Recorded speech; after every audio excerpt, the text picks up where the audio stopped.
ఏపీలో కూటమి సర్కారు ఏర్పడ్డాక పెన్షన్లను అర్హులకే అందించే లక్ష్యంతో ప్రభుత్వం అనేక నిర్ణయాలు తీసుకుంటుంది.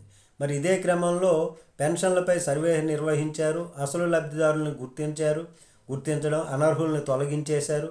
మరి అయితే ఎన్టీఆర్ భరోసా పథకం కింద వృద్ధులకు పెన్షన్లు ఇస్తున్నటువంటి పెన్షన్లు పాటు మరో 3 కేటగిరీల పెన్షన్లు కూడా ఇస్తున్నప్పటికీ కూడా వాటి విషయంలో కలెక్టర్లకు అధికారం లేకపోవడం, రాజకీయ జోక్యం పెరుగుతోంది.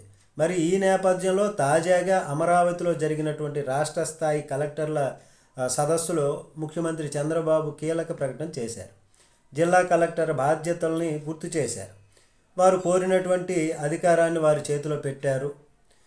ఇప్పటి వరకు పెన్షన్ల మంజూరులో కలెక్టర్లకు విచక్షణ అధికారం లేకపోవటం, బాధితులకు న్యాయం జరగడం లేదని కలెక్టర్ల సదస్సులో కొందరు ఐపీఎస్లు ప్రస్తావించడం, దీనిపైనే ఆయన వెంటనే స్పందిస్తూ దీర్ఘకాలిక వ్యాధిగ్రస్తులు, క్యాన్సర్ రోగులు, దివ్యాంగులకు ఇస్తున్నటువంటి పెన్షన్ల విషయంలో కలెక్టర్లకు అధికారం లేకపోవడంతో ఇబ్బందులు ఎదురవుతున్నటువంటి ఈ నేపథ్యంలో ఆయన కీలక నిర్ణయం తీసుకున్నారు. ప్రతి జిల్లాకు 200 కొత్త పెన్షన్లు మంజూరు చేసేందుకు వీరికి అనుమతి ఇచ్చారు. అయితే ఈ పెన్షన్ల మంజూరు పైన జిల్లా ఇన్ఛార్జ్ మంత్రి, కలెక్టర్ కలిసి నిర్ణయం తీసుకునేటటువంటి వెసులుబాటు ఇక్కడ కల్పించారు. ఇక్కడ ఒక లింక్ ఉంది, కిటుకు ఉంది అనేటటువంటి విధంగా ప్రతిపక్షాలు కొందరు అనుకుంటున్నటువంటిది.